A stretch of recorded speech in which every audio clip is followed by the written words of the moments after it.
হাসিনা হলো দেশের শত্রু, জনগণের শত্রু, দেশের সম্পদকে নষ্ট করেছে, সমস্ত প্রতিষ্ঠানগুলোকে সে ধ্বংস করেছে। সেই হাসিনাকে যারা আশ্রয় দিয়েছে সে হলো বাংলাদেশের শত্রু। ভারত আমার প্রতিবেশী রাষ্ট্র, তারা আমাদের বন্ধু রাষ্ট্র মনে করে। আমরা সেখানে পরিষ্কার বলেছি, ভারতের যে কর্মকাণ্ড, তার যে আচরণ, নীতি এবং পলিসি, তার পরিবর্তন না করলে আমরা কখনো ভারতকে বন্ধু রাষ্ট্র বলতে পারি না। ভারত আমার শত্রু রাষ্ট্র। ইতিমধ্যে প্রমাণ হয়েছে, লেডি লেন্দুবদর্জি শেখ হাসিনাকে সে ভারত আশ্রয় দিয়েছে। যে হাসিনা হলো দেশের শত্রু, জনগণের শত্রু, দেশের সম্পদকে নষ্ট করেছে, সমস্ত প্রতিষ্ঠানগুলোকে সে ধ্বংস করেছে। সেই হাসিনাকে যারা আশ্রয় দিয়েছে সে হলো বাংলাদেশের শত্রু।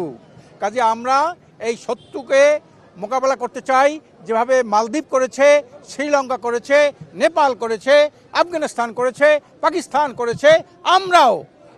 আমরা দেশপ্রেমে উদ্বুদ্ধ হয়ে আমরা এই ভারতের ষড়যন্ত্র মোকাবেলায় আমরা সর্বশক্তি নিয়োগ করে জাতীয় ঐক্য গড়ে তোলে আমরা সেই তার প্রতিবাদে আমরা দাঁড়িয়ে যাব, যাতে বাংলাদেশের বিরুদ্ধে কোনো ষড়যন্ত্র, কোনো অশুভ কর্মকাণ্ড ভারত আমাদের চালাইতে না পারে।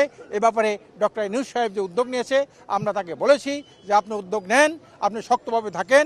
ইসলামী আন্দোলনের পক্ষ থেকে আমরা সার্বিক সহায়তা করব আপনাকে। বাংলাদেশে সেই ভারতের কিছু এজেন্ট আছে, হাসিনার কিছু দালাল আছে, এদেরকে চিহ্নিত করে এই অপতৎপরতার বিরুদ্ধে, অপকর্মের বিরুদ্ধে তাদের বিরুদ্ধে আইনানুগ ব্যবস্থা নিতে হবে।